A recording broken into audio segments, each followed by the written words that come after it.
How's it going, everyone? Welcome to the Last Seed podcast. It's just your boy John here. I had to release this episode today. I mean, something I've been waiting almost 20 years to happen has finally happened. Can't believe I'm saying this. The Knicks are your 2026 NBA champions. They beat the Spurs in 5 games. They win it all on the road. Jalen Brunson is your finals MVP. The Knicks win their first championship in over 50 years. Can't believe those words just came out of my mouth, but we're here, and it's just unbelievable. The whole time, you know what I mean? I didn't get really happy until it finally happened. You know what I mean? I didn't want to celebrate. It was looking good towards the end. I will say I had a lot more emotion out of Game 4 because it was a comeback win, all that type of stuff. It was more of a shock. When this game came up, and the way it was going, I'm like, all right, it looks like we're going to pull it off and take it all away. I was kind of already resigned to the fact that we are going to win the series, but the Knicks get it done. I mean, just absolutely incredible. But yeah, so I'm just going to do a quick episode here. I'm going to start off with like a series breakdown. So, the main reason why the Knicks won this series was because, to put it simply, when it became clutch time, the Knicks were just the better team. They made the right plays, all that type of stuff. The Spurs had double-digit leads in every game in this series. Pretty wild to think of, and they lose in 5 games. And it's just experience versus inexperience showed, and that's something I really brought up before this series started, and everyone kind of, I'm not going to say scoffed at me, but I think it was kind of just something thrown aside. Like, yeah, we know the Knicks have more experience, all that type of stuff. The Spurs haven't really been here, but, it really rang true, really, this whole series. So how it stacked up with my predictions.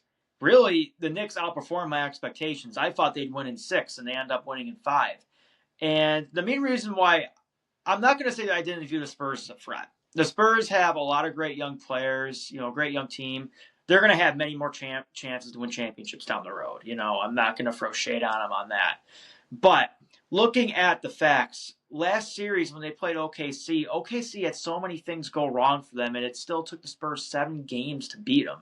And OKC was in that Game 7 as well. They had J-Dub not play a lot of the series. Chet was a ghost for most of it. SGA was pretty mid, and still Spurs took to Game 7 to win that. And the Knicks were just dominating. Yes, people could say, oh, it was the Eastern Conference, but you're beating playoff teams like that, having an average, margin of victory like 25 points or so. That's incredible almost no matter who you play.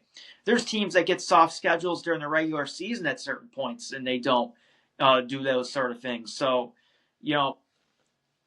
really stacked up really fairly well with my predictions, and the Knicks even outperformed them in many cases. Love to see Jalen Brunson getting the MVP. The game that he had, just absolutely incredible.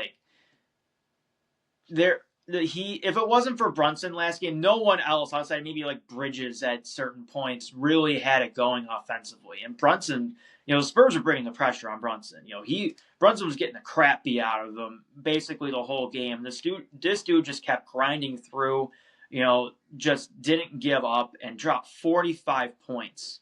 If you have any young guards that you're trying to coach, that you're a parent of, whatever, tell them to watch what Jalen Brunson did in that closeout game.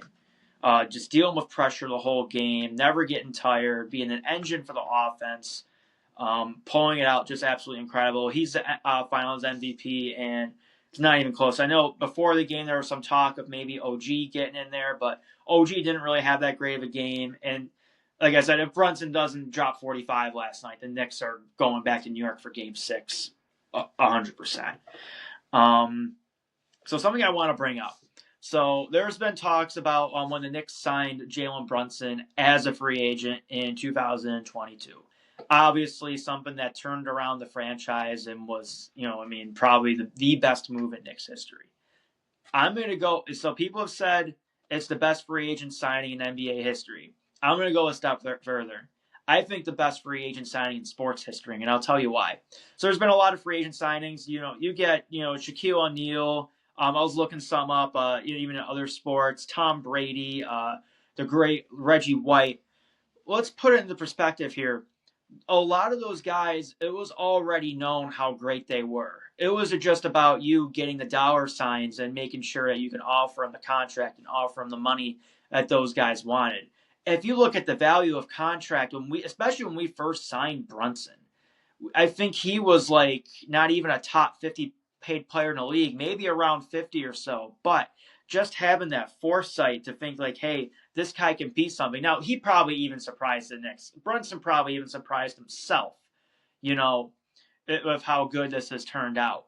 But when the Knicks signed him, there was a lot of people that, casting doubt on Brunson, saying like, hey, the Knicks are overpaying him. They're overpaying him for only having like one really solid season of the Mavericks. Like, yeah, he was ramping up before that, but everyone remembers. I still say this was Brunson's coming out party. Was even before he was on the Knicks.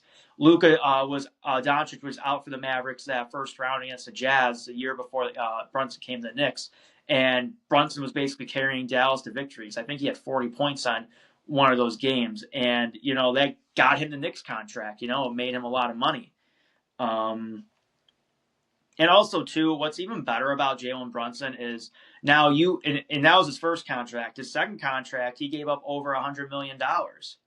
You have a star player that's willing to take a pay cut.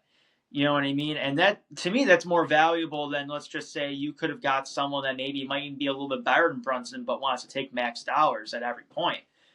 Brunson's willing to take pay cuts, and he even said it was worth it for a championship. So having a guy with that type of attitude on your team, he's going to be, a great Knick for many years to come. I think eventually, I don't know if I want to put him best Knick of all time yet. I want to do that, but I'm going to give some respect to people that are saying that Walt Frazier is still up there, Willis Reed. I was not around during that time, and those guys, obviously, those were great teams in the 70s, all that type of stuff. They accomplished so much. If you want to throw Patrick Ewing in there, that's completely fine as well. So I will show the respect and say I think it's still arguable whether Brunson is the best Knick of all time. I think he is, but I think by the time it's all said and done, his story is not yet over. I think Brunson still has a lot of years left, especially with his style of play. I think he can keep this up. So let's just say hypothetically he does win a second championship. If he wins the second championship, the Knicks wins their Finals MVP. I think it's just no question that he's the best Knick ever. And I think the Knicks are in a position to do that. Not only still having this great team, you have a lot of guys coming back next year. Hopefully you can re-sign Mitchell Robinson. Maybe we'll get more into that in another episode. But having said all of that, you have a guy that also is willing to take pay cuts as well. I think there's gonna be some more opportunity. Now, I did say many times I thought this was the Knicks' best opportunity to get it. I still believe that. I don't know if there was gonna be many more better opportunities than this to get it done, but I can still see the Knicks being in the mix. So I want to give out some thanks here. So first off, I want to start off with this one because I feel like this is something that's kind of going a little bit. I don't feel like everyone's gonna say this. I want to thank Tom Thibodeau and Julius Randle mainly, and I know a lot of people scoff at it and all this type of stuff. You know what I mean? They weren't on the team this year, and that's absolutely right. You know what I mean? That's why I'm the guys I'm going to mention after. You know what I mean? That were on the team and all that. They definitely deserve more credit. But if it wasn't for Tom Thibodeau coming in when he did, changing the culture of this team, he came here when absolutely no other coach even wanted to touch this job. And he really instilled, the Knicks coming back in a lot of these games, this was stuff they were doing last year. They did this last year against the Celtics. This was already embedded in their DNA, and Tibbs had a big part to do with that. So I don't think, looking back at it now, I was someone that was not happy when we got rid of Tom Thibodeau, but it was most definitely the right move. We definitely couldn't win a championship with him coaching the team. I truly believe that now. But I don't think we could have done it without him ever being here. I think if Tom Thibodeau never takes this job and you get some other guy, I don't think the Knicks are at this point. So whether we want to say whether if the Knicks would stay with Thibodeau, if we wouldn't want him or not, I'll get more into that later. But still, Tom Thibodeau, I feel, deserves some kudos here. He laid the foundation. Mike Brown just took this to the next level. let's see. Another thanks I want to give out is to Julius Randle. Julius Randle, I mean, another guy. He came here and took the challenge of being the guy in New York even before Brunson got signed. You know, he got us. He broke the playoff drought originally. It was in that 2021 season. He was absolutely incredible. He made the Knicks be, you know what I mean, be a destination again. I feel, you know what I mean. Made it say like, hey, the Knicks are playing good. The Knicks are playing hard. You know, and those teams, you know, even though Thibodeau deserves a lot of credit, those teams would have not have, you know, he made the playoffs, started, you know, inching towards being a contender if Julius Randle never came here and did what he did. And also, too, he became so good you were able to get Cat out of him. So, major kudos to Julius Randle. Again, this is not someone that I feel like everyone will thank, but I think he deserves his praise today. But let's get going on who was actually on the team this year.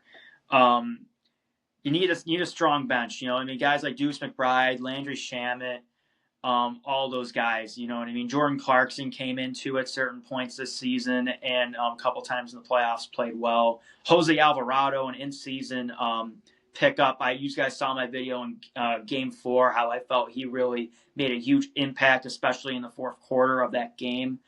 You know, just having that was a huge reason why the Knicks were able to get it done this year. You didn't ride your starters in the ground.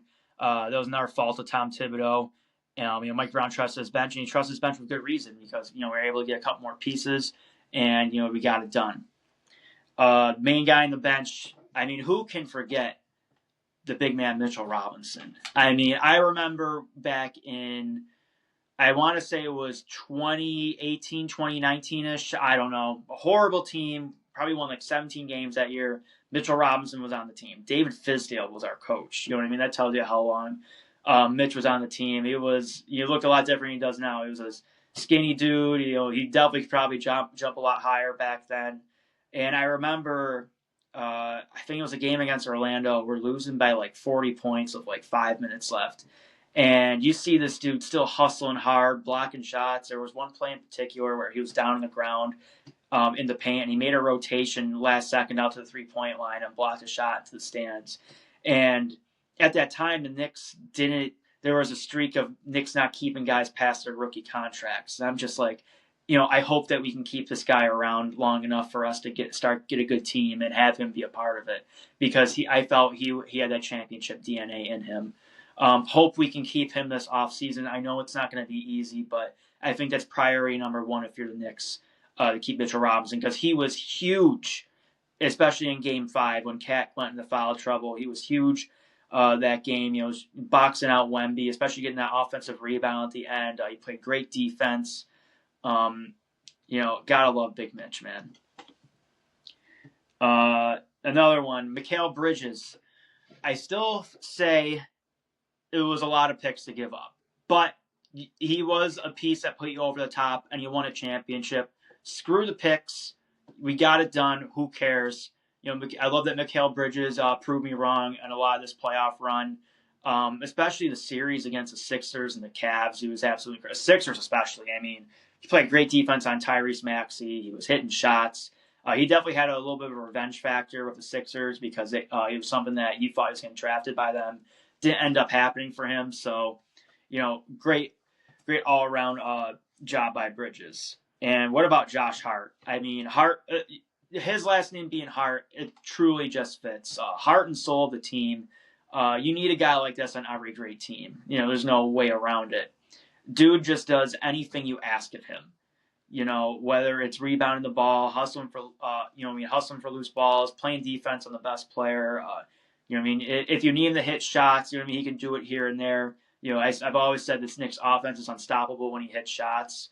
But yeah, Josh Hart, I mean, I love that he was a part of this. You know, and there were some fans saying like he should be taken out of the starting lineup, all that type of stuff. I mean, those type of people don't really watch the Knicks because this dude does anything for this team to be able to win. OG Anunoby. He's the most underrated player in the NBA. Okay? There's no way this dude should not be getting his accolades after this series. I think he finally got him after that huge Game 4 performance that he had. He's the biggest shot in Knicks history. You know what I mean? And yeah, I remember when we first got OG, I was so crushed from losing to RJ Barrett, and I thought I'd never get over it, but I got over it pretty quick. You know what I mean? I still have love for RJ, but seeing the way OG Anunoby plays those first few games, I'm like, man, you know what I mean? This guy is just an absolute monster. So love that. You know what I mean? That we ended up doing that trade, and we would not be here without making that deal. So, got to go next up with Cat.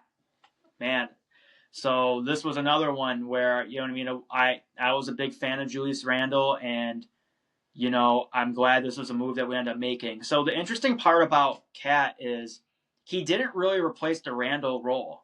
And I don't know if I want to get too in depth into this, but I feel like the Knicks kind of got rid of the Randle role on this team.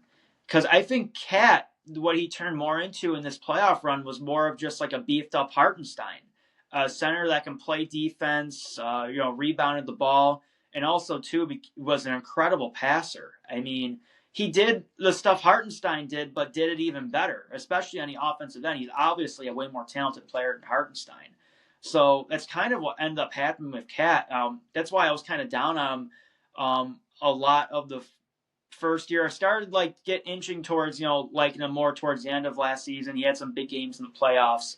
But really, second half of the season on from this season, even before the playoffs started, Cat was playing great defense, and he made me shut up. So Cat was absolutely incredible. Couldn't have won it without him. He was big in the beginning of the series, guarding Wembanyama. Had some big games. He kind of slowed down towards the end, but hey, we got it done. That's all that counts. Mike Brown got this team over the top. Thibodeau laid the foundation, but Mike Brown really, put this team over the edge. This guy probably owes my biggest apology. I mean, this guy was absolutely incredible. He innovated the offense. He didn't change the whole team. You know what I mean? He came in, he knew the team was already good. He felt everything out, and he made the adjustments needed to get this team over the top. He was definitely more imaginative on offense than Thibodeau ever was. We still kept our defensive identity. Just absolutely incredible. He played the bench more. He made great adjustments throughout the series and stuff like that. Like I said, game 4, putting Alvarado in, little things like that. Finding certain things. You need certain things for certain games, and that's something that I felt Mike Brown did that I don't feel Tom Thibodeau would have ever done, and that's the reason why this team got so dominant. And last off, Jalen Brunson. I already went into a whole spiel about him, but MVP, man. I love seeing. You would have thought I wrote the script myself. Seeing we have the Knicks have the undersized guard that everyone doubts, and we win a championship with him. Looking forward to many more years of watching Jalen Brunson be a New York Knick. And I also want to thank Leon Rose. I almost forgot Leon Rose. This guy. Coming into this team when we had absolutely no hope. He made so many great moves, and maybe I'll get more into what I was talking to before of Thibodeau. So I love that 2024 Knicks team. You know what I mean? When the January Knicks, all that type of stuff. I still say in 2024, if the Knicks would have stayed healthy, they would have won a championship that year too. But Leon Rose made great moves to adapt from that, because when we lost Hartenstein, things changed. And, he realized hey, and maybe he said, there's still questions about Randle in the playoffs and that type of stuff, and that we had to move off that. And he made a great move. And I've seen reports saying that, moving off of Dante was a tough pill to swallow. They didn't want to do it. But, they did what they had to do, and he had the foresight in a lot of these moves to make them. And, that's why he's in charge of the team and I'm not, thank goodness. You know what I mean? He got this team to where it needed to be. He made the correct moves basically almost every step of the way. This team fits so well together. Leon Rose, absolutely incredible job. But yeah, I'm just so happy that the Knicks won a championship. I appreciate everyone that has reached out, that's been listening to the pod, or just reaching out as a friend saying hey, congrats on your Knicks winning the championship. Everyone knows how much this means to me. It's been, like I said, it's been almost 20 years of me watching this team, hoping for, something like this to happen, and it's finally happened. So gonna be talking a lot of crap this summer, but I'm looking forward to it. I haven't really done a lot of that yet, but just absolutely love it. But But yeah, I'm really going to end the pod on that note. I might have some more pods in the Knicks coming up. Maybe I might get some guests on, see what we can do there. Maybe they can challenge me on a lot of the things I just said, agree with me, disagree with me, whatever. But I appreciate everyone on here. We have a lot more other stuff coming in the pod too. I know we're going to have kind of like a quote unquote quiet season. There's going to be no football, no basketball, so nothing really going on. Me and Ty have talked about some things we might do in the next couple of months to keep, the shows coming, all that type of stuff. We got Bill's training camp coming up too. That should be a lot of fun to cover. But until next time, this is the Last Seed podcast, and the Knicks are your NBA champions. Peace out.